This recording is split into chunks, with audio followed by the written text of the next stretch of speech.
Hanımlar beyler, Emre Dursun YouTube kanalına hepiniz hoş geldiniz. Bildiğiniz üzere Wake Remastered'ı bitirdik ve şimdi ise Wake 2'ye başlıyoruz. Altımıza sıçacağız. Evet efendim, hoş geldiniz. Kanalıma abone olmayı, videoyu beğenmeyi ve yorum yapmayı lütfen unutmazsanız sevinirim. Wake 2'ye başlıyoruz bugün. Çok heyecanlıyım çünkü çok gergin bir oyun, çok korkunç bir oyun. Altımıza sıçacağız diye düşünüyorum. Çok uzatmadan oyuna geçmek istiyorum. Oyuna geçtikten sonra bakalım. Bir dakika. Bir saniye. Kamera ayarını ona göre yapacağım. Şu an oyun açılsın bilmiyorum oyun arayüzünü de. Geçen böyle bir giriş yapmıştım. Tamam, sıfırdan başlıyoruz. Bu arada Türkçe oynayacağız. Alt yazılar kameradan gözükmüyor. O yüzden kamerayı şöyle bir yukarı alalım. Böyle falan dursun. Cam barı yine acaba sol yukarıda mı? Bakacağız. Türkçe oynayacağız bu arada. Türkçe ema yaptım. Sometimes it would be better to live with that hope without ever knowing the full story. Hadi bakalım. Çok heyecanlıyım. Çayınızı, kahvenizi aldıysanız hemen alın. Almadıysanız alın.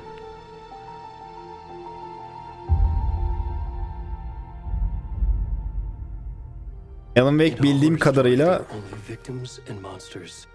bir süredir ortalarda yok.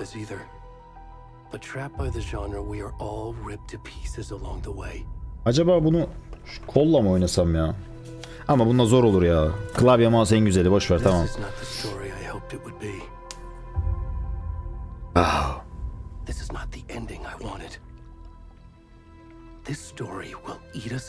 Oo.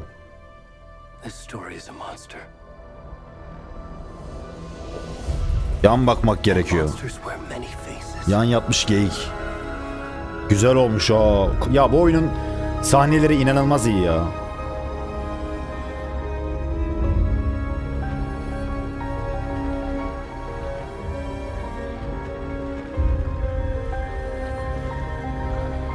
Çok korkuyorum. Bu ne be?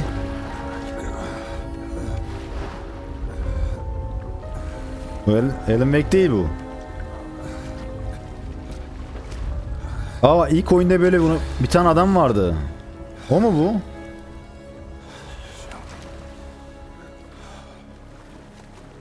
Biz mi oynuyoruz onu? Siktir. Tövbe bismillah. Oğlum bu ne? Abi biraz spor yapaydın ya. Salmışsın hep kendini. Evet, gayet güzel bir başlangıç yaptık. Oh my fucking shit.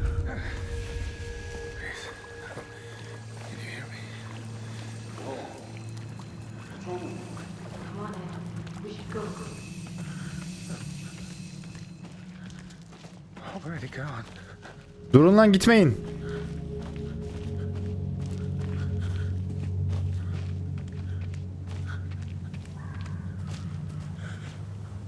Bu oyunun gerginliğine bak ya.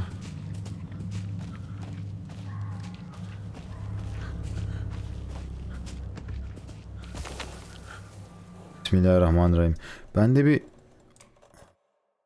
grafiklerle render çözünürlüğü niye böyle? Bir dakika, şeyler DLSS falan açıktı. Ben bunları bir ortaya çekeyim. Orta ayarlarda DLSS ekran. Bir ortaya çektim bakalım. Daha da kastı ortada ya. Işın izleme.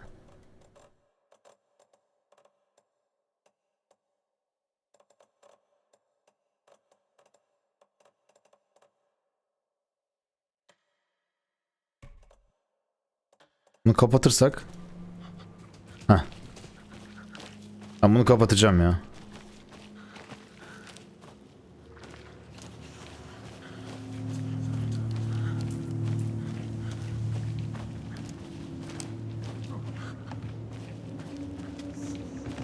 Sesler geliyor abi. Doğru mu gidiyoruz ya? Ananı sikeyim.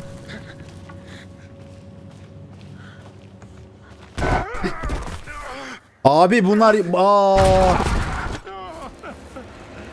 Ay böyle oyun mu olur?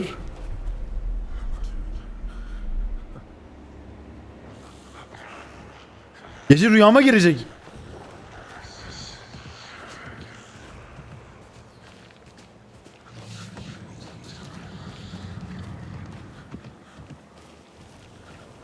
Oo, oo.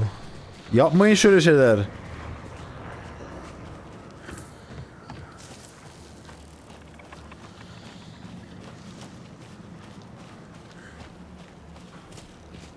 Jumpscare nedir ya?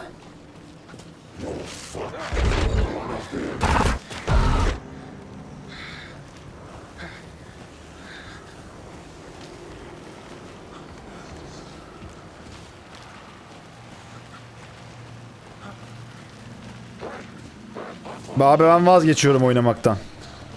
Ben oynamaktan bu oyunu vazgeçmek istiyorum.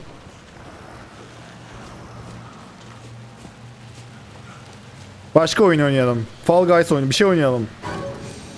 Bismillahirrahmanirrahim. Işık. Ama bu ışıkta bir şey Alo.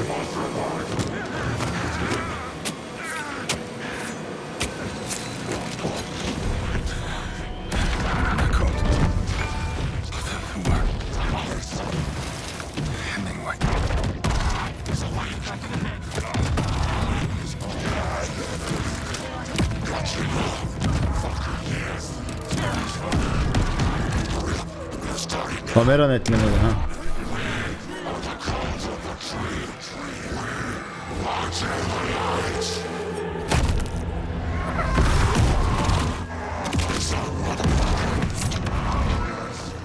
Ne oluyor oğlum? What the fuck amına koyayım?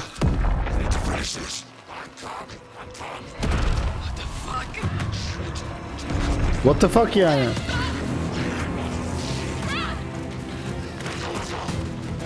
Vaca vaca.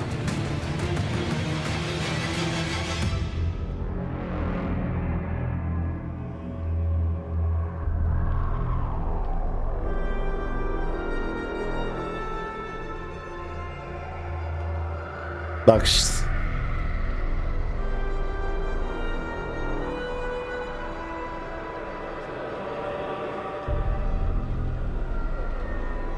Tamam oynayabiliriz.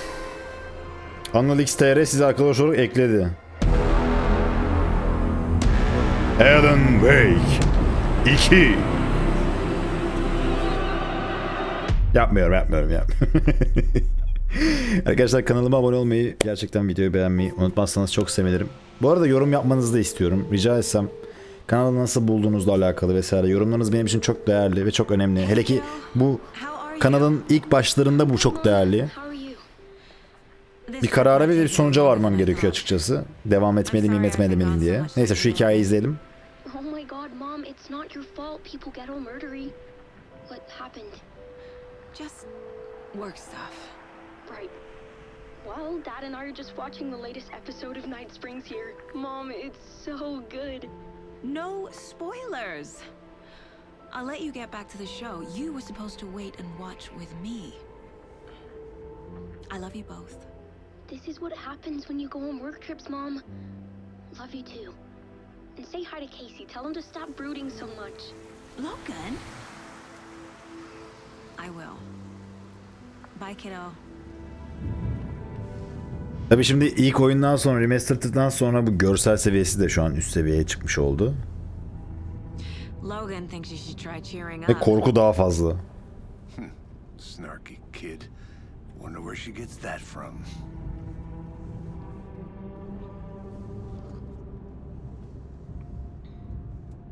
Evet dediğim gibi kanalıma abone olmayı ve yorum yapmayı unutmazsanız çok sevinirim. That another body turns up just as we arrive in town.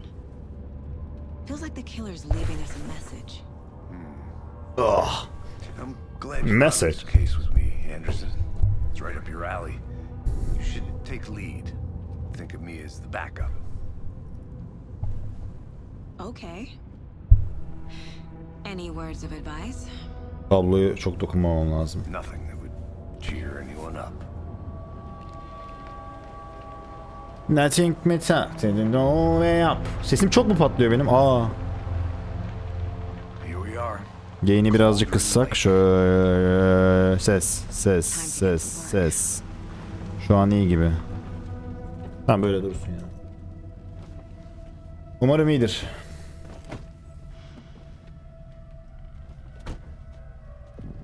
A deputy was supposed to be here to show us to the crime scene. Evet, bir FBI ajanı olarak oyunumuza başlıyoruz arkadaşlar. Eaten by a bear? I'll check out that map. Birinci bölüm. Innovation. Invitation mı? Ne? İnovasyon değil galiba. İnovasyon ne ama? Evet, haritamız var. Bir de yoktu haritamız ha. Kiralık kabinler, kemik bacaklı yol, genel mağaza, cadının kazanı, Kaldırım Göl kıyısı, akarsu kenarı, Kaldırım Lake. Kaldırım Lake'deyiz. I think I hear someone. Could be our deputy. I can go take a look. Hey, over here. Hey, ne oluyor burada? Hey there. Hayırdır birader? Casey, right? Sheriff Breaker said you'd be coming by to take over the case. You're half right. Anderson? Saga Anderson. I'll be leading this case. Seems you already know my partner, Alex Casey. Shoot. Sorry about that, ma'am. I'm Deputy Mulligan. I just figured that,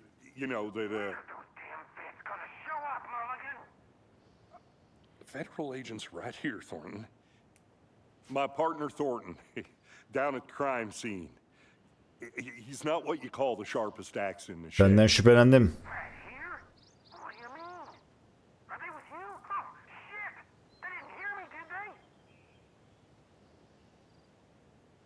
What can you tell us about the crime scene? Tell him about the heart. I was getting to that, Thornton.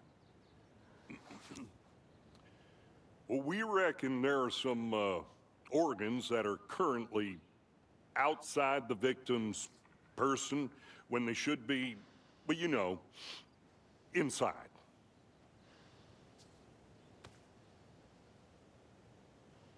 Were there any witnesses? Yeah, a couple out-of-towners. I wonder what they were doing sneaking around the woods at night. Ha, ben onları polis sandım ha. Do we have anything against city folk, right, Thornton? But don't worry. Sheriff Breaker took them back to town a while ago. I want to see the body.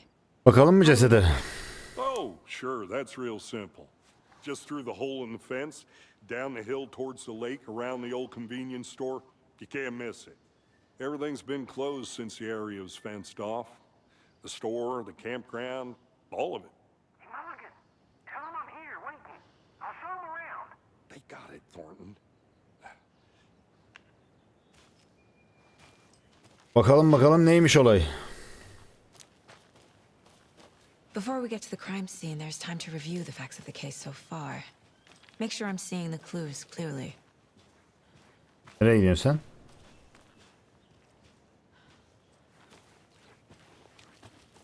Ne oldu? Ne oldu abi? Teoman abi. Teoman'a benziyorum. Teoman abi ne oldu? Ben gideyim mi? I need to think through the facts of the case. Deyim mekanı mı? Sherlock Holmes. My version of the Mind Palace technique. To sift through clues and work the case. Building the mind place again for each case. Using each field office as a model in my head. Allah The Allah. facts are on the board. Abi değişik olmuş oyun. Everything we know about the previous murders. Worth taking another look. Kurbanlar. Tüm kurbanlar 2010 yılında kayıp olarak bildirilmiştir. Başka ortak özellik yok. Ted Lane, Wendy Davis ve Percy Wolfe.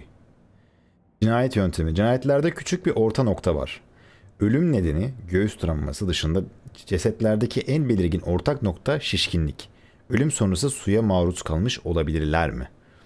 Bileklerde ve bacaklarda morarma, göğüste derin bir yara, kalp kayıp, Tüm vücuda şişkinlik mevcut. Ama zaten bunu tabii biz gördüğümüz için öncesinde şişkin çıkıyor zaten sudan. Evvelki cinayetler, confidential, öncesi cinayetler, Sagan'ın ipuçlarını analiz etmesini ve soruşturma ilerletmesini sağlayan zihinsel bir tekniktir. Tamam. Katil profili, vücudu ölüm sonrası aşağı inemiyor muyuz? Ha. Vücuda ölüm sonrası dövme yapılmış. Ha, ölüm sonrası yapılmış. Üçüncü kurban okunaksız dövmelerle kaplıydı. Katilde bir mesaj olabilir mi? Ya da sanatları. Cinayet hedeflerinin ayırt edilebilir hiçbir ortak özelliği yoktur. Yani kaybolmaların dışında herhangi bir özellik yok. Ama şurada da tüm kurbanlar 2010 yılında kayıp olarak bildirilmiştir. Başka ortak özellik yok. Ha yok diyor, evet. Bıçak yaraları, şişkinlik, bileklerde morarma. Vücudun şişmiş, göğsünde büyük bir yara var. Aslında ortak noktası vücut şişmesi. Mağaza sahibi morarmış, kalbi çıkarılmış, garip dövmeler mevcut. Göğsünde büyük bir yara var, şişkinlik, bileklerde morarma. 2012'de sığ bir mezara gömülü bulunmuş. 2018 bazı organlar kayıp, avlanma, vücudun durumu gölde geçirdiği 8 yıla uymuyor. 2 hafta önce bulunduğu ölüm sebebi olarak göğsündeki yara gösterilmiş, vücudundaki dövmeler okunamıyor. Allah Allah. Bu ne? Bray Şelaleleri kasabasında bir dizi cinayet işlendi. Bağlantıları bulmak katili bulmamıza yardımcı olacaktır diyor. Bu harita, bu pano. Tamam. Oyunu duraklatmaz. Bundan yakındaki tehditlere karşı dikkatli olun. Ha.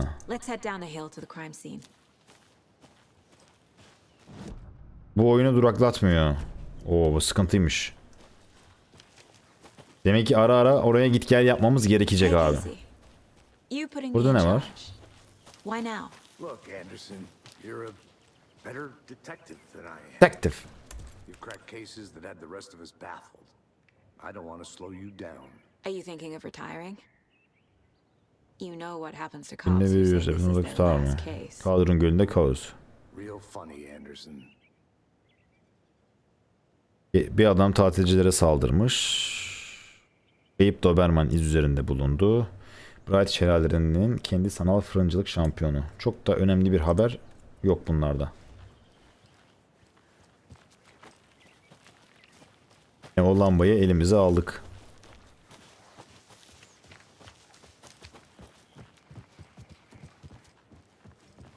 Çakmayınız zart.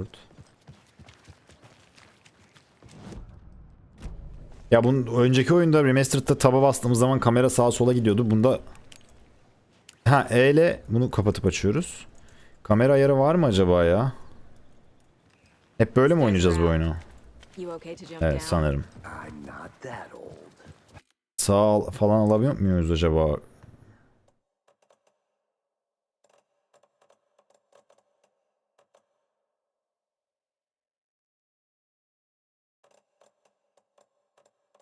Yok.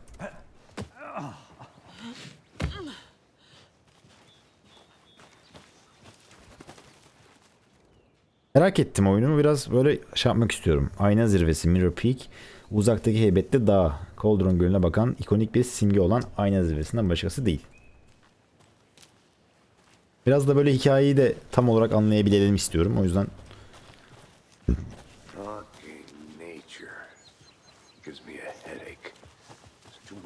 yani korkunç bir doğa bu abi. Hızlı gidiyorsun bir de. Not a bad place to get murdered. If getting back to nature is your thing. Oyun çok hızlı başladı, çok yavaş ilerliyor. Bakalım nerede patlayacak. I like the rain. The only thing around here that feels like home. You think the local law had the sense to put up a tarp? If they did, next coffee's on me. Aha. Deputy Thornton, I take it. Kolay gelsin ustam. At your service, ready to get this case solved. Now the body's behind the store. Come on, I'll show you. Nerede store? Cauldron Lake. So, FBI, huh? Tabii tabii. Siz? So cool. Hunting down psycho serial killers and shootouts with the mob. Daha neler var sorma. Daha tabi UFO'lar var. Those are real? You guys hiring? Tabi gerçi oğlum, manyak mısın? Let's just see this body, shall we? Hoppa. Geldik abi. Now this is the scene of the crime. We found him on the table. And we didn't touch Güzel. nothing. Ceset nerede? Hah, buradaymış. Procedures and O kalbini söküp yanına koymuşlar. Thanks, Deputy. No tarp. Ne olmuş buna ya? Me a coffee. Okay, let's start by examining our guest of honor. Does this fit the MO of the previous murders?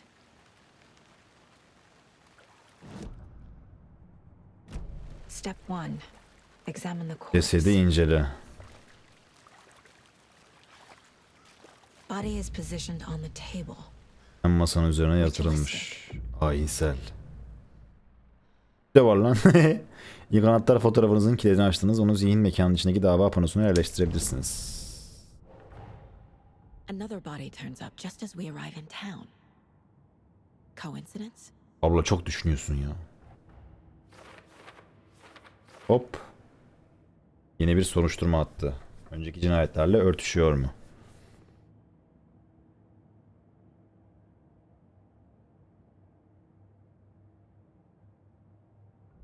Okey.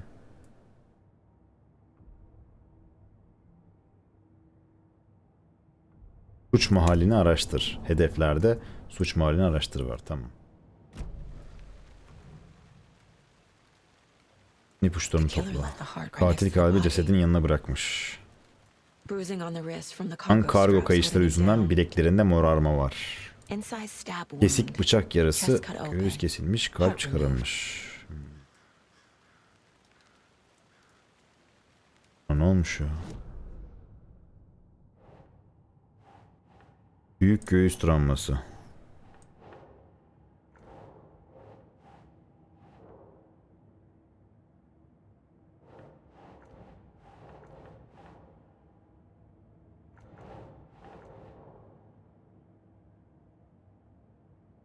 Ha, açık sorunun üzerine.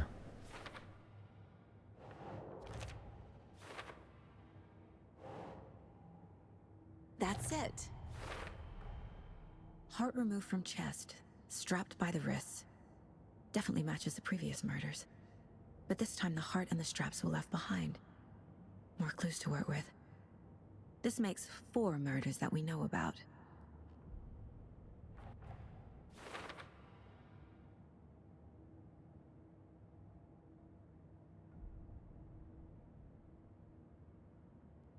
Normali araştır, kurban hakkında daha fazla bilgi topla, katil hakkında daha fazla bilgi topla.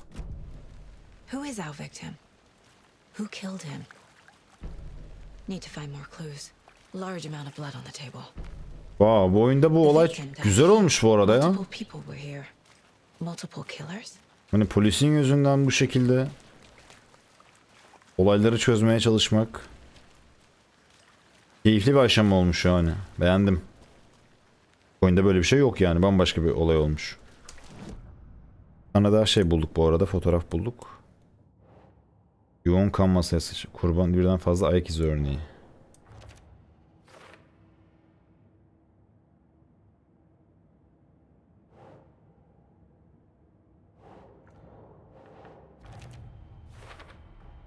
Boot prints indicating multiple killers. Quite the party. Did they plan for the murder to happen here?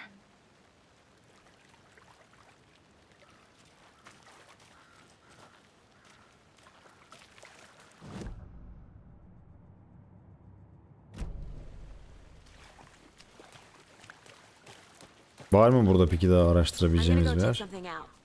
Be right back. Got it. Logged. They really don't want people coming in here. Şey yapabiliriz. Bu adam buradan yürüdü zaten ya, bu şu yoldan. Böyle geldik çünkü hatırlıyorum. Bu yola bir bakacağım.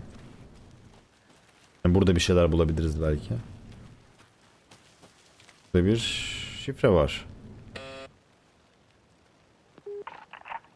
Hello, this is Agent Anderson and Agent Casey, FBI. We'd like to come in and ask a few questions pertaining to an investigation. Tabii. The station heads are not currently available. Access is restricted without their permission. Nice talking to you, too.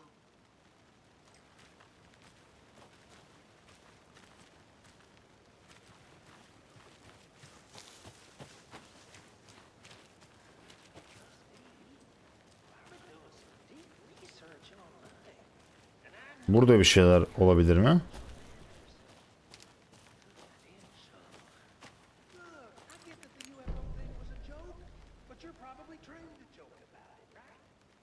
Kafanız mı karıştı? Adımları takip edin. Ellerinizi yıkayın, tavuğu buzdolabından çıkarın, biraz kestir. Hey, let's get back to work over here, can we? A Ha, creepy burada. twig sculpture? Wonder what's inside. I should take a look around for a way to open this thing. Bazen ben böyle oyunlarda böyle yapardım. Olurdu ha.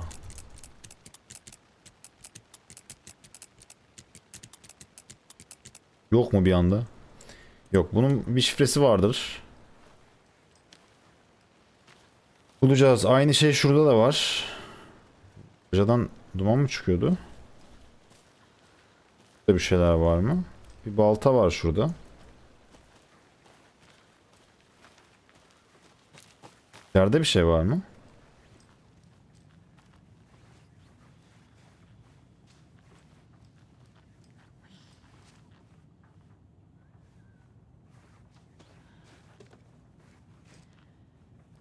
Hey there, Mr. Deer. İşaretler var bu You arada remind me burada. of a dream I had.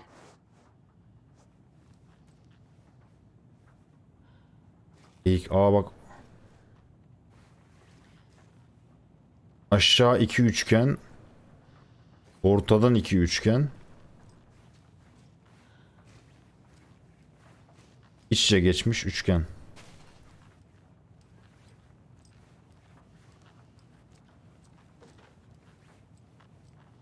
Ama çok karışık ya. Bu size bir uyarı olsun. İzinsiz giren dostlar. Gölün bir kaldera olduğunu söylüyorlar. Patlayan bir yanardağın ya da ardında bıraktığı çukurların oluşturduğu bir şey. Peki ya bu doğru değilse? Ya başka bir şeyse? Daha az doğal ve çok daha insan yapımı bir şeyse? Kasıtlı mı? Ben gölün oluşmadığını, tasarlandığını söylüyorum. Ve bir amacı var. Göl bir saklanma yeridir. Sakin yüzeyin altında bir düğmeye basıldığında harekete geçmeye hazır gibi bir makine yatıyor. Ve düğmeyi elinde tutan insanlar göl kenarındaki büyük evde hazırlık yapıyorlar. Bunu biliyorum. İlk çizim su hattı, gerçek kaldera bir volkandan oluşur, lava. İkinci çizim su hattı, tasarlanmış yapı, garip makineler. Burada çizimleri falan var. Olayı anlatmış abi. Yani iki yan ok var. İç içe geçmiş üçgen var. Burada da bir iç içe geçmiş. Aha. Öyle mi acaba? İçe geçmiş ok. Alt üçgen. Ters üçgen.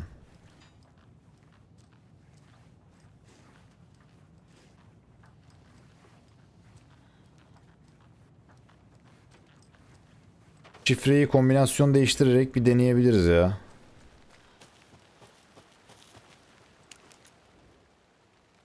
Bakacağım şuna bir.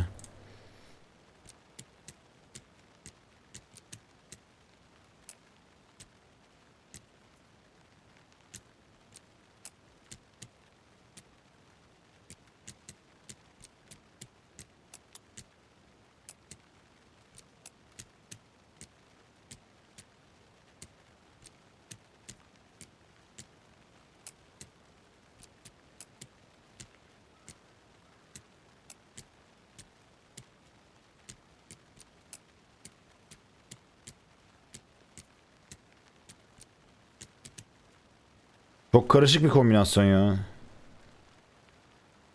Bir dakika. Ellerinizi yıkayın. Tavuğu buzdolabından çıkarın. Biraz kestirin. Hey, Casey. What's the far's favorite shape? Please, Anderson, just Ellerinizi yıkayın. without the Şöyle A üçgen. triangle. I don't get it. Yes, you do. Tavuğu buzdolabından çıkartın.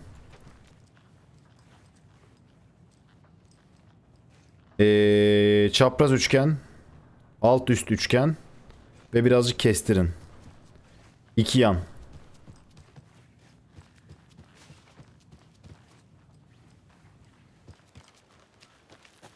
Çapraz üçgen.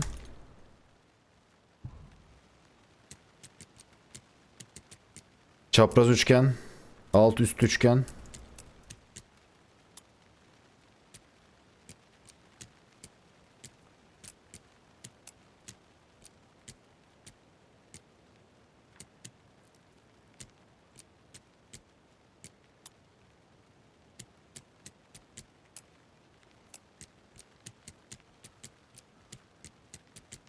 Böyle olması lazım.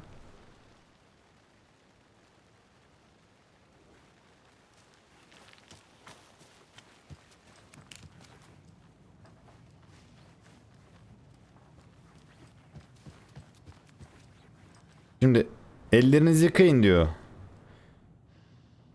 Bu bir. Tavuğu buzdolabından çıkarın. Alt üst. Çapraz. Alt üst. Birazcık kestirin. Burada kestirirsin abi. Sol sağ.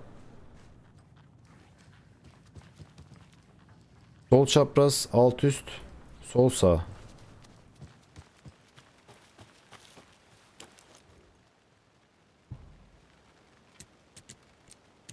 Sol çapraz.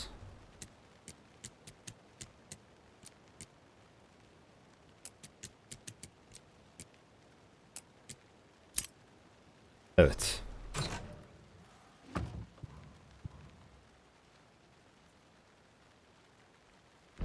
Ha dur. Orada bir şey var. Ağaçlardan biri değilseniz hiçbir şey almayın. If you are one of the trees.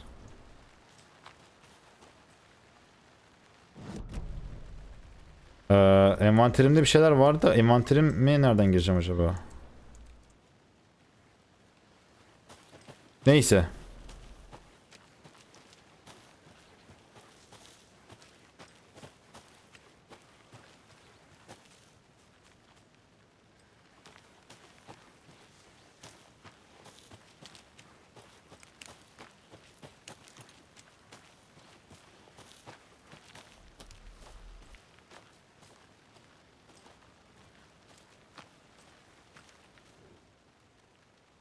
UFO.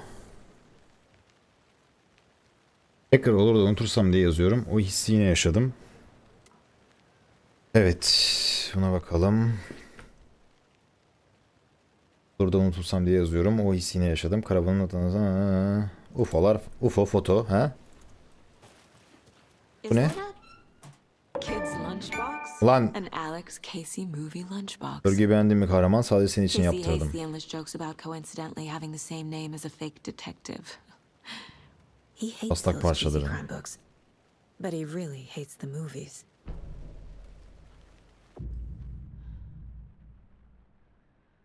Daha yükseltmeler falan geliyor arkadaşlar. Artı arada kafadan vuruş. Bir düşmana daha uzun süre sersemletmek için arada 2 kez kafadan vurun. Bir ateşleme. Ha ama şu an 3 tane parça var. O yüzden bir şey yapamıyoruz zaten. Sadece gösteriyor bize, tamam.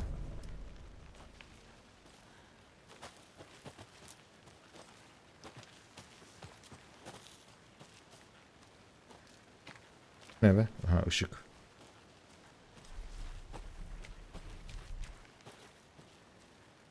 Ses aldım şuradan.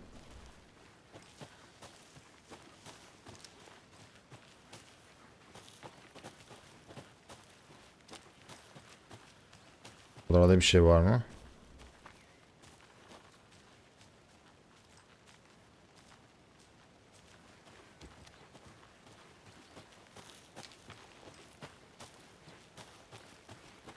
Ama şuradan çıkılıyor sanırım.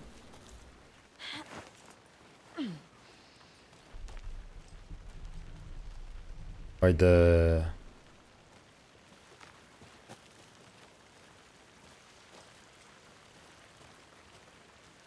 Şeyin girişine döndük ya. Flyer'ın girişi değil mi bu?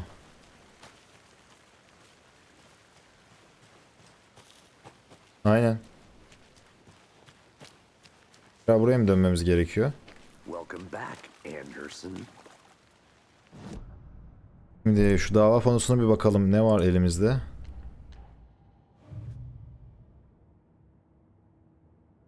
Muhalini araştır yazıyor hala bize ya. Bunları falan bulduk.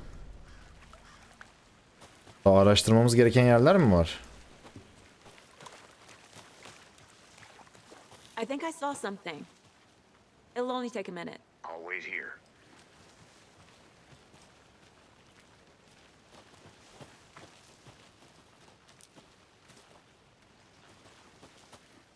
Ne gördün? Nerede gördün?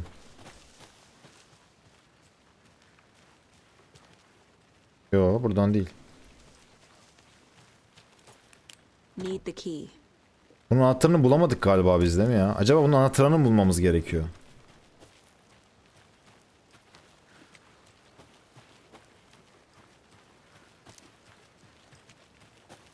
Buradan gidemiyoruz. Tekrar buradan gideceğim. Kaçırdığım bir yer mi var acaba diye de. Buralara baktık. Buradan alacağımızı aldık.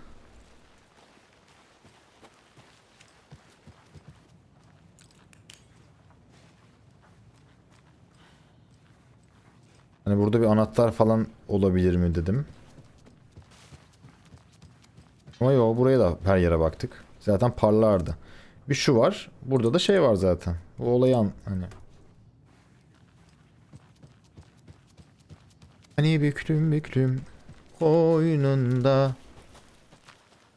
Buradan böyle geldik. Buraya gittik mi?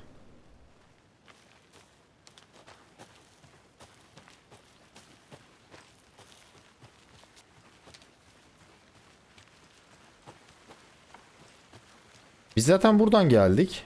Oralara da baktım. Buraya bir daha bir gideceğim.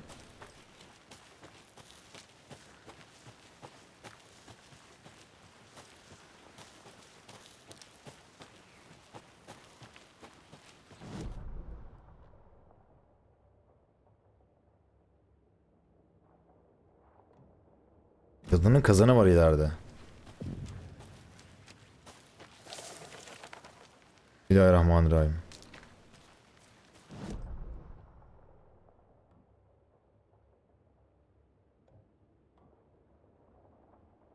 Aa, konuşma yeni seçenekler çıkmış orada. Yok yok, geri dön geri dön geri dön. Dur, o konuşmaya gidelim ya. Hiç gerek yok bu gerginliğe. I'm getting flashbacks. Geçmiş gözümün önüne mi geliyor? Ohio. Sure. The North Side Slasher. Peki buraya gelip But dönmek that case gerekiyormuş. was completely different. The trees, Anderson. He hid the bodies in the forest.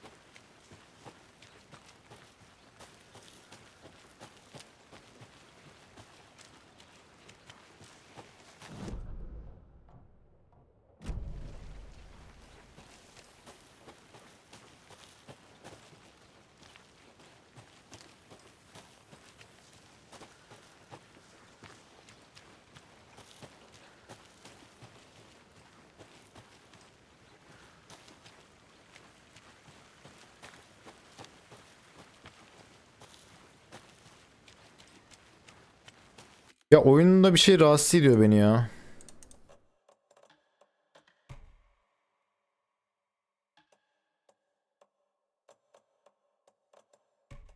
Bunları bir kapatsam. Bu sefer daha kötü oldu.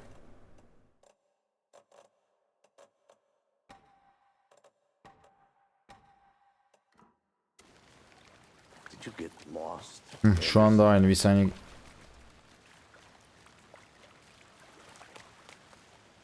Any idea who the victim is? Oh, I sure do. His name is Nightingale. He was FBI. He came to town about 13 years ago. Now, I Önce haven't şehre heard a gelmiş. word about him since. Well, until now. Nightingale. Robert Nightingale? Oh, Aa, şurada da bir şey var. probably knew him. Brothers in arms.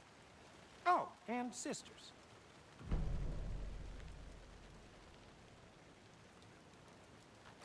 So you knew our victim. Well, I didn't recognize him in his current state. But yeah, I Ran into him a few times at Quantico. Never Aman abiye cases bak. together. After his partner got killed in the field, he went off the deep end. Got the boot pretty quick after that. So what happened to Nightingale after the Bureau let him go? I only know the rumors. Depression led to booze, booze led to paranoia. He got some wild ideas in his head, chased ghosts until he fell off the map. Guess he ended up here, I bet there's more to that story. but no happy ending. Nightingale went missing 13 years ago, 2010. The same as all the other victims. Certainly 2010'da bir fits the olay pattern. olmuş. Makes me wonder what O was da going on that zaten year. bizim yaşadığımız olay. Probably something this town wants to forget. Burada bir şey daha var. Ona bakmadık. Someone left in a hurry. Knocked the Tripod tripod düşmüş. over. Was it for a camera? Someone was drinking beer. They spent time here, waiting. I think that's everything. For now, at least.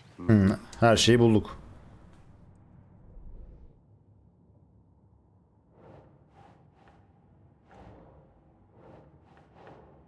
Bunlar kurban. Robert Nightingale, ex-FBI, came to Bright Falls 13 years ago.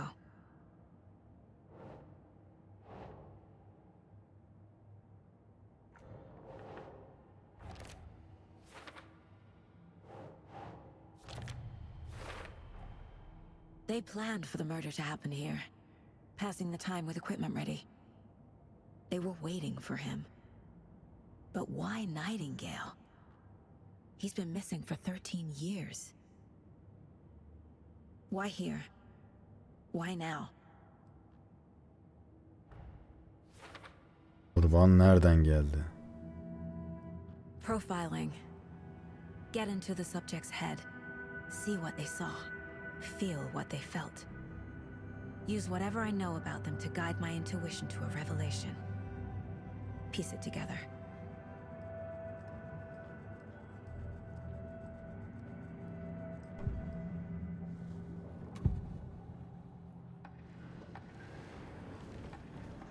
Nightingale was chosen as the victim.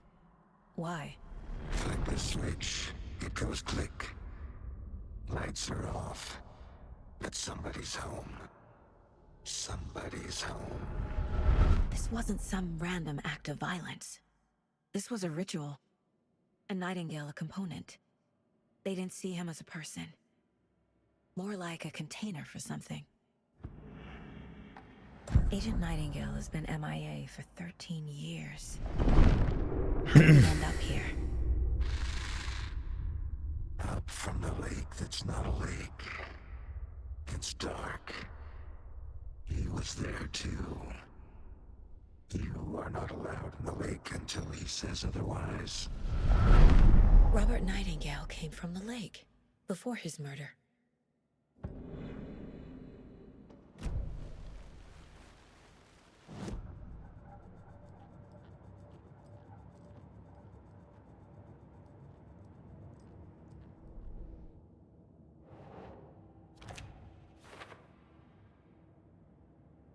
Gölden geldi.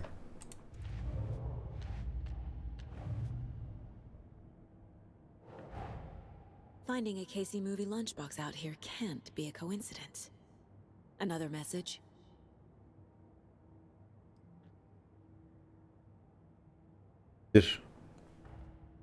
Yeni bir dosya açıldı.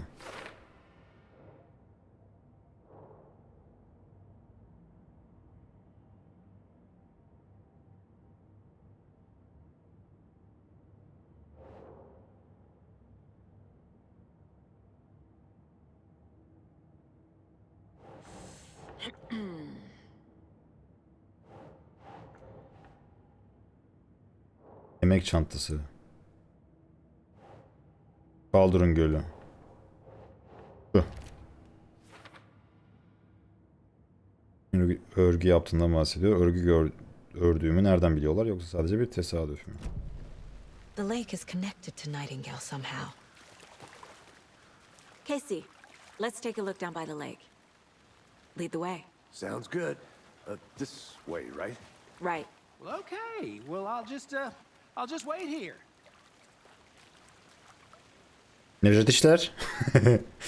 Bu da Necdet İşler'e benziyor abi. Profilleri hep bizden çıkarmışlar onlar, ben size söyleyeyim. Hadi gidelim Teoman abi. FBI. One of your hunches, Anderson? Did something happen at the lake? I think Nightingale came up from that direction. From the lake. Probably looking for... Ya bir görüntü şeyimde bir sıkıntı var ya.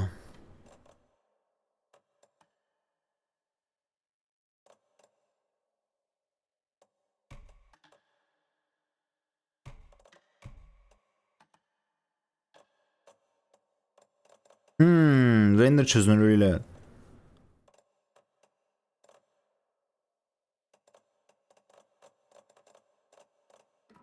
Shelter. Safety. Oo, daha kötü oldu. Ultra performans yaparsak görüntü düşer ama. They were waiting for him.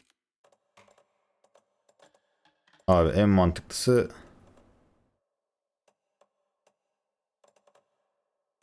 dengeli dersek. When you're ready, I'd love to hear what Kalite en iyisiydi ya. Hareket bulunuklarını kapatsak o biraz yoruyor beni.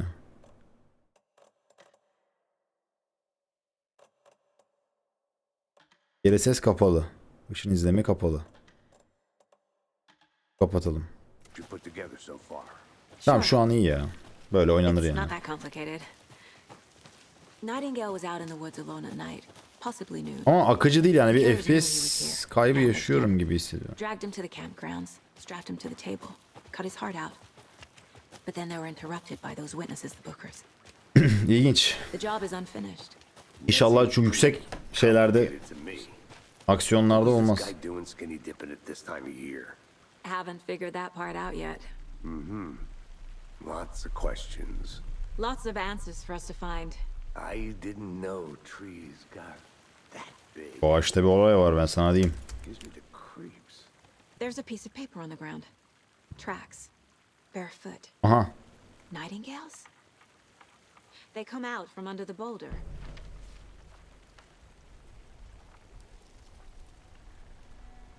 A page full of text on one side. Not a printout. Written with a typewriter. Old school. Lines scratched out and edits added with a pen. Alan Wake'in yazıları mı? Like a manuscript. Bunların taslağı, ilk oyunda taslak topluyorduk ya. Killer left a message. It's for us. The text is about us. The victim was one of their own. FBI Special Agent Robert Nightingale. And then there was the page they found. The first step down into terrifying depths. Okuduğumuz hikayeyi yaşıyoruz. These words felt like a message. Felt like a message. Alan abi geldi. Someone knew they were here, someone playing a game with them. An invitation. How could they not accept, Even if they knew it would end up hurting them.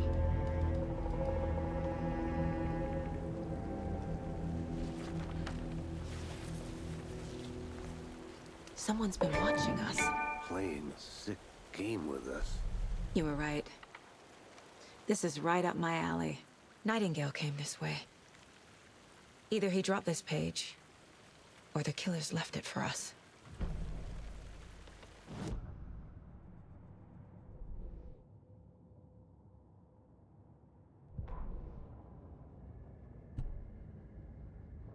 Önden biri tam da onların geldiği gün vahşi ve kanlı bir aile öldürülmüştü ve bir de sayfa vardı. Bu sayfa buldukları sayfaydı. Bu sayfa. Zaten ilk adam eşin ötesine taşıyan gizli gerekçeden okumak kelimeleri bir mesaj gibi hissettiriyordu. Bir mesajdı. Birisi burada olduklarını biliyordu. Onların ne yaptığını, biri onlarla oyun oynuyordu. Onları yönlendiriyordu. Bir davetle nasıl kabul etmezlerdi. Onlara sunulmuş bu akıl almaz gizemin cüretine. Sonunda kendilerine zarar vereceğini bilseler bile.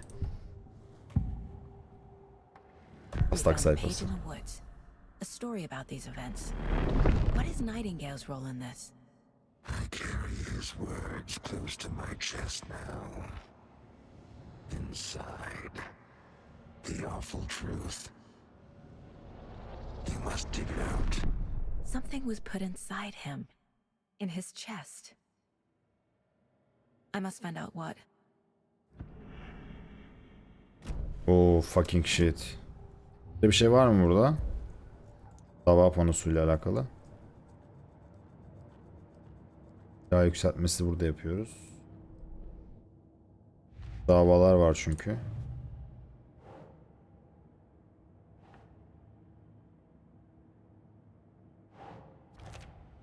Tamamen silinmiş. I think he came from the lake. But his tracks make no sense. Ayak izleri. Nightingale içinde gizlenmiş bir şey var. Kelimeleri okurken bu kelimeleri Found all I can here. Time to properly examine the body. See what I can find inside. hadi bakalım cesede gidip şimdi içini araştıracağız. Casey, I think something's been put inside Nightingale's body. Let's tell the deputies to get the body to the town morgue. Okay.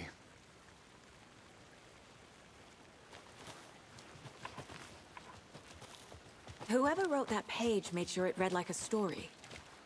Like a scene from a thriller. I hate all of it. Ben de abi ben de. Said we'd find more. Ben de Teoman abi. But what's the purpose? They're twisting events to create their own narrative. To do what? Entertain some fantasy? Olabilir. Projecting their desires? Are we characters or the audience? Witnesses to their design? All the above? Hey, It's all you about made it back. control. Good. Deciding what happens to who. Don't let it drag you in. Too late. I'm already hooked. I need the next chapter. I hope you didn't get stuck in any of those big puddles. Yok yok. Crazy flooding down there, huh? Just like I said. Deputy, I want the body taken back to town for a proper examination ASAP. Well, sure. But the coroner won't be back in town for another week after Deerfest. Not a problem. I'll do it myself. Oh, and Sheriff Breaker called to say he's got the bookers at the Oh Dear Diner in town. Oh, and I've got a key to the gate. It's a shortcut back to the parking lot just up the hill. Bu deminki kapının anahtarı mı? Abi sen bu olayın içinde misin bak? Let's get the car. Drive to Bright Falls and talk to these witnesses. Bu kapıyı açabileceğiz galiba. At the diner, right? I could use a cup of coffee. Let's try that shortcut the deputy mentioned. Sounds good.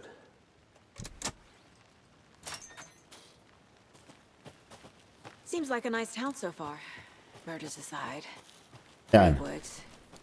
Cute lodge we got set up in. We should go for a hike if we get a chance.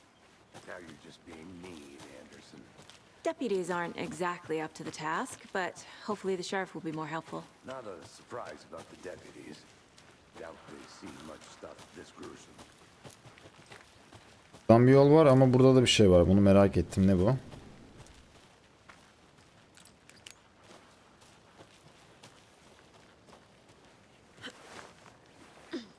A lunchbox again. Who's leaving these out here? Kahramanca bir gün geçir. Ha bunları toplayacağız abi. Bunlar önemli.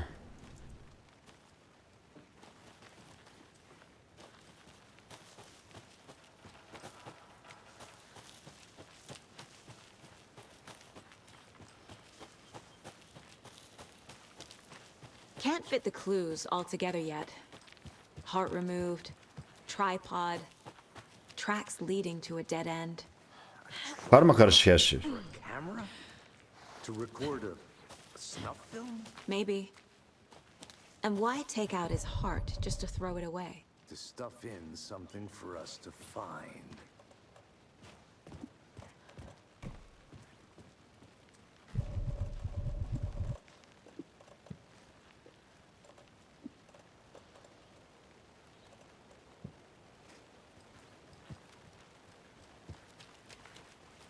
CTRL'ymiş bu arada. CTRL'ye bastığın zaman bu menüyü açabiliyorum. Burada da eşyalarımı görebiliyorum.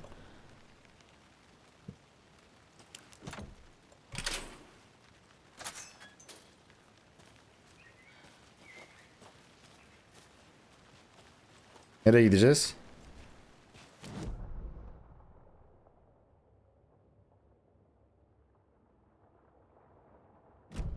Lan gideceğiz galiba. Diyor zaten abi. Teoman abi bekle. Here we are. İşte Let's head back to geldik. town and meet the sheriff at the diner.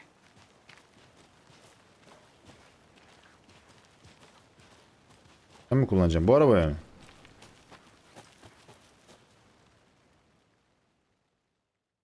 Ha direkt otoyolculuk. I can't get Good. that manuscript page out of my head. I've never seen killers reach out so directly before. Damn impressive work so far. With your technique, these hunches were moving fast.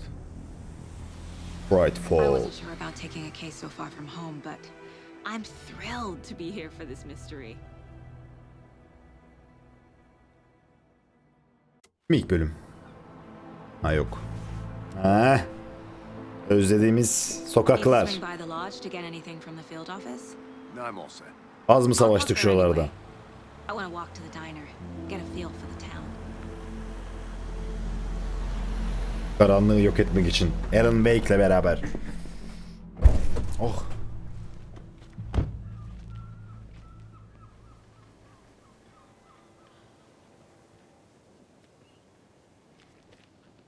The diner's just up the waterfront. Shouldn't keep the sheriff and our witnesses waiting. I smell coffee. O termosları topluyorduk. O termosları toplayacak mıyız ya? Aha kahve. Dur lan.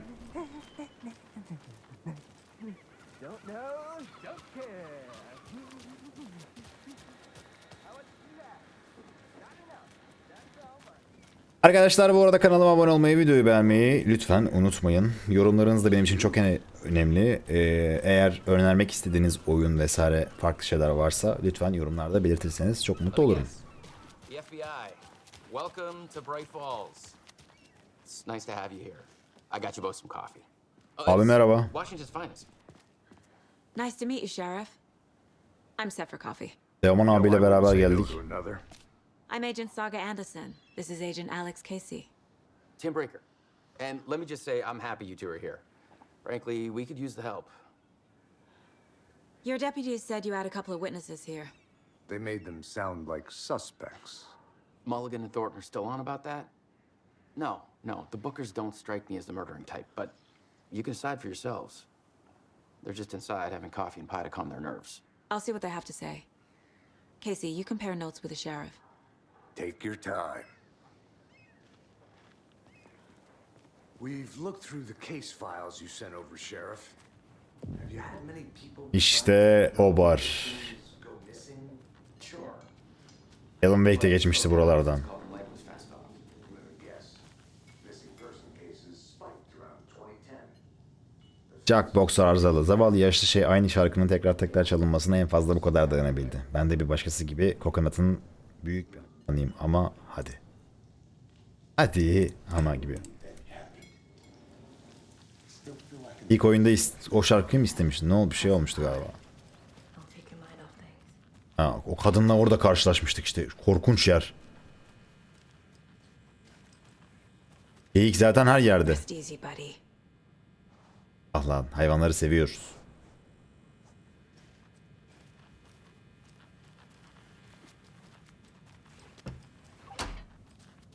Onunla burada karşılaşmıştık. Bright Şelaleleri haritasını aldık.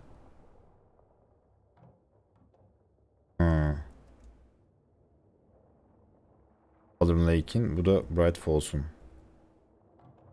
Var elimizde. I need a tool to get this open. Olmaz mı? Olmazmış. Lokantanın görgü tanıklarıyla konuş diye bir şey de gelmiş.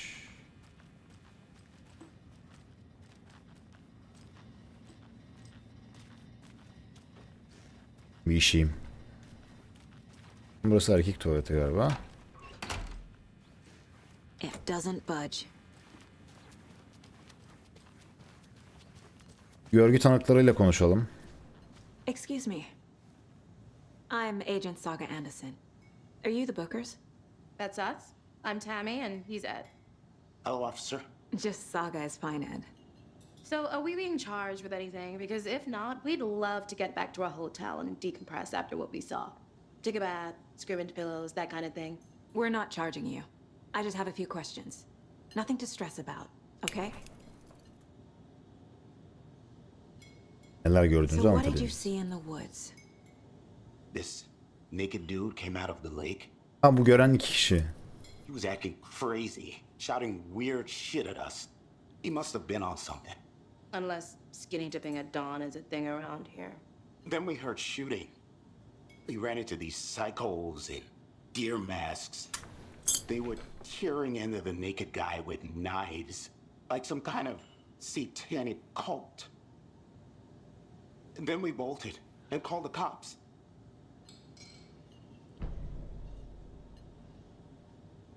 What were Sen o you doing in göldeydiniz. Korkunun late last night? I'm a writer. True crime. We're here from New York, doing some research on a famous novelist, Alan Wake, who went missing here. I was down at the lake, getting some details. Perfect. Alan Wake ha? What makes you say it was a cult? The masks and knives aren't enough. They were shouting, "Cult of the tree, the cult of the tree, cult of the tree." Oh, and then we found it. The whole thing was terrifying. That's all. Bir dakika, burada bir olay oldu. Ağaç tarikatı. The tree. What aren't the bookers telling me? I found their necklace. The symbol is 2 triangles. The cult wants their spruce tree back, Tammy. Finders keepers Ed. My publisher will want this on the cover.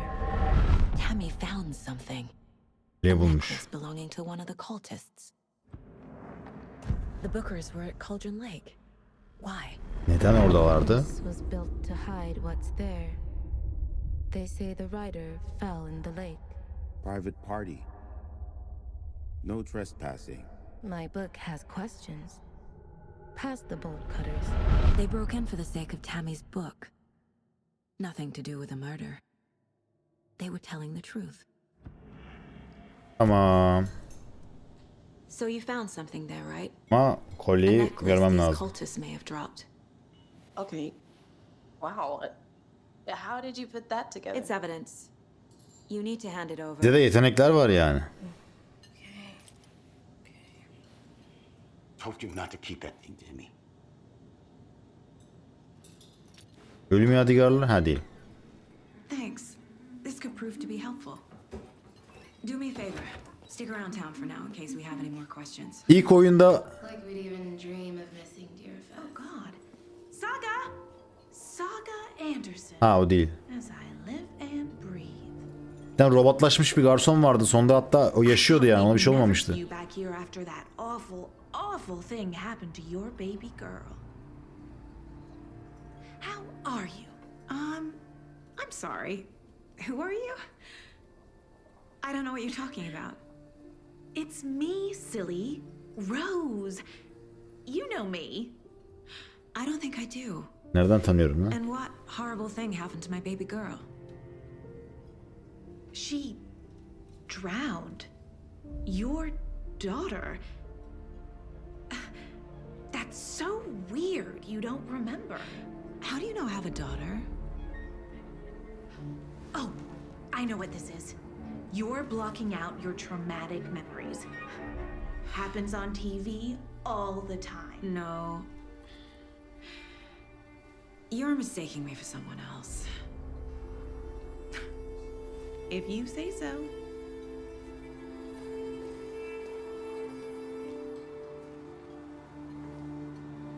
Yok ya. O kızımız yok ya. Herif karakoluna git. All set? My guys Tamam, have Maggie tamam. out the morgue if you're ready to go take a look. Let's go. Well, Casey, I got a lead. Looks like we're dealing with a cult. The cult of the tree. A murder cult. Fuck. Have you heard of this cult of the tree, Sheriff? Only the urban legend. If you're in the woods at night, the cult will get you. That sort of thing. Tamam işte doğruymuş. Find out you're the Grand Wizard or something, are we? Played some D&D back in the day. Wizard was always my favorite class. Morning, Sheriff. Looks like you have some guests. Ah, morning, Ted. Yeah, real important guests. Deerfest. Oyun şu an bayağı yavaş ilerliyor ama. Ama biraz da o hikayeyi, o geçen sürede neler olmuş bize anlatmak için yapıyor bunu. Büyük ihtimal bir yerden sonra, ikinci bölümden sonra büyük ihtimal hızlanır. İlk bölüm böyle geçecek galiba. Rose? Yeah, she's a bit of a space case. Always has been. Çok konuşmuyorum. Altyazılar hani konuştukları için hikayeyi de anlayabileyim diye. Suskunluğum bu yüzdendir.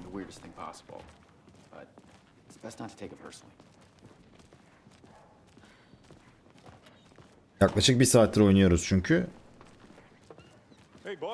Genelde 1 saat 15 dakika sürüyor bölümleri çünkü oyunun. Yani ilk oyun öyleydi. I'd like to take a closer look as soon as possible. Lead the way, Sheriff. Buyurun Şerif. Oh, this is the Bright Falls Sheriff Station. Anything you need, just let us know. We appreciate the support, Sheriff.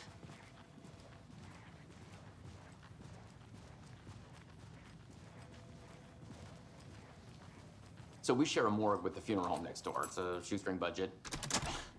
I guess you guys don't have that problem, though. Our only coroner rotates between a few other towns, and he's away this week. But you can handle this, right? I'm qualified to perform examinations. Yes. Şimdi ne var? Şimdi öğrenmemiz gerekiyor onu.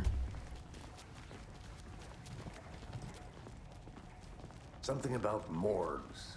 They always cheer me up. I can't say I feel the same. He's joking.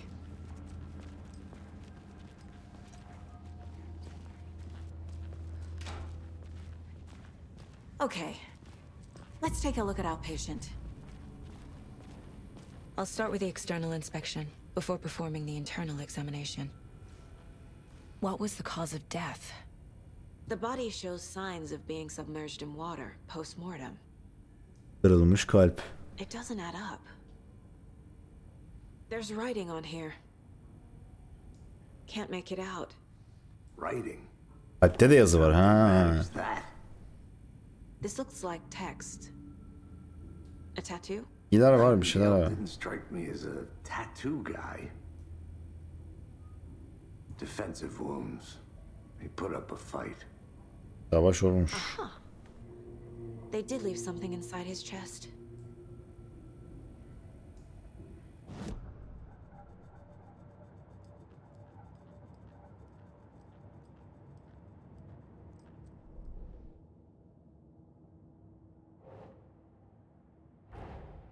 Time to see what Nightingale's body can tell us.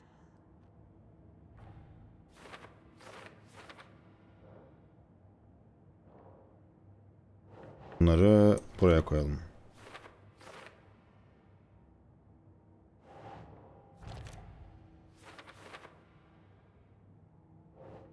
Doesn't make sense.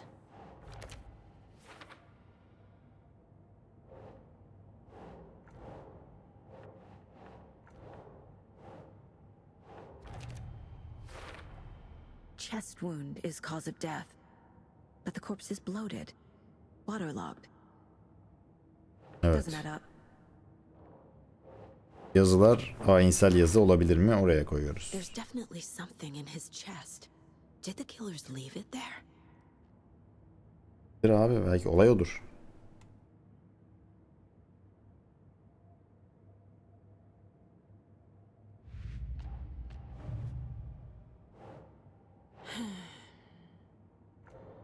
Kaldırın Gölü. Şu da burada, bu da yukarıda. Bu yan dava gibi bir şey oldu. Bu ana cinayetimiz.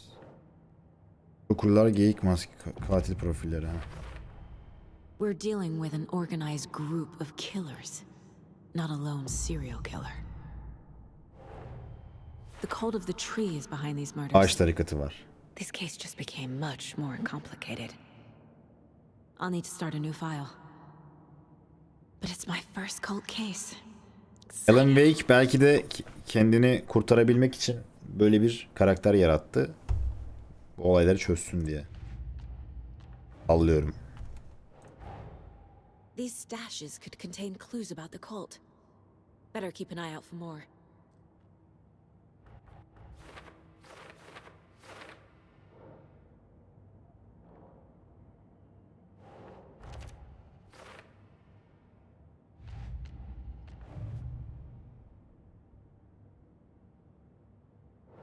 Evet, ağaç tarikatı. Bunlarla ilgili bilgi toplamamız gerekiyor. Yeni dosya açıldı.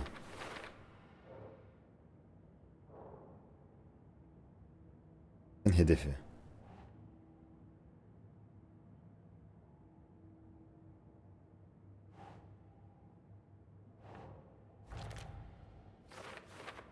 Tarikat sembolleri. Bunlar hep sembol. Geyik. Bu üçgenler. Buraya değil. Bu işin içinde kimler var? Buraya gelmesi gerekiyor ya. Geyik maskesi. Ha. Tarikat psikolojisiymiş bu. Eğer yüzlerini saklıyorlarsa açıkça faaliyet gösterecekler. Köklü değiller demektir. Geyik festivali ile bağlantıları var mı? Takılar üyelik için zarif bir sembol olarak kullanılabilir ama bu hiçbir de zarif değil. Bu şeref rozeti olabilir mi? Amaç ne? Bölgeyi işaretlemek mi yoksa bir uyarı mı? Sanki bir korku filminden çıkma gibi hissettiriyor. Aynı işaret burada da var. Şu iş.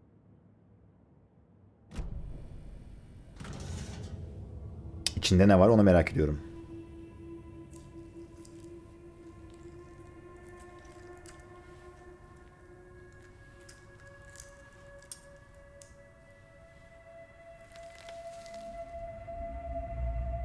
Cüzdan mı var lan?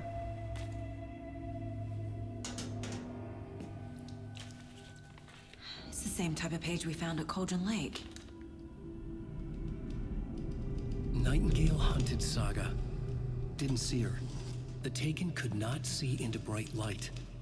Light hurt them, made them vulnerable. Nightingale had no heart, but here he was, killing. Someone's created a fucked up fantasy about us. Hey, hold on. We found these kinds of pages. I didn't think they were relevant to this case. I have them right here. Ver bakayım onları.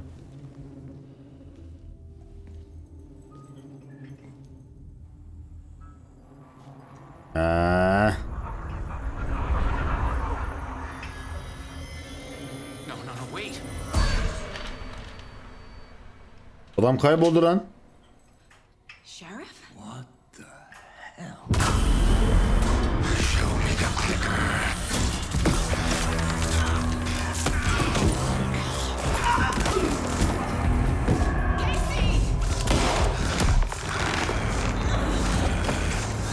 Işık lazım. Oo, siktir. Adam gidiyor.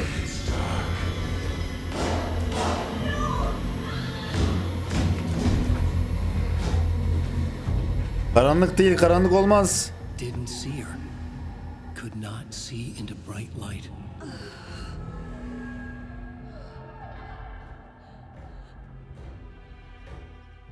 Tabanca var orada.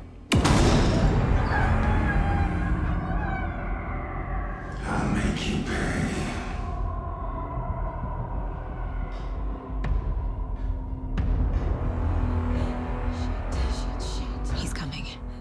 No weapon. The page is set to get into the light.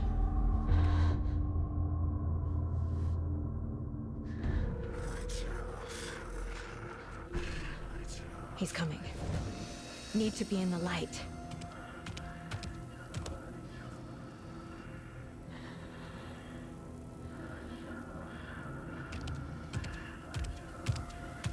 He can't see me in the light. My gun's out in the hall. Gotta get it back. Ya bak oğlum.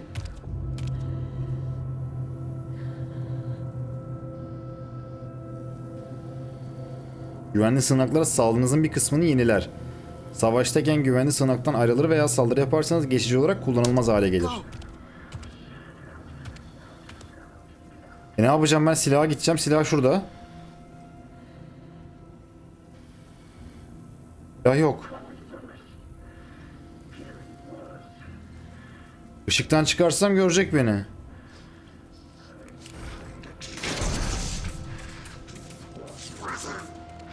He knocked my gun out of a room. I need to find it.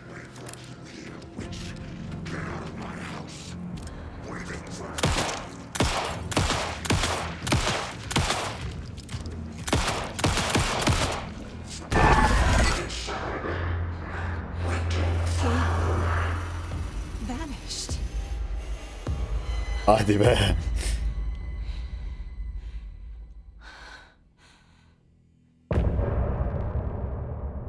Wow.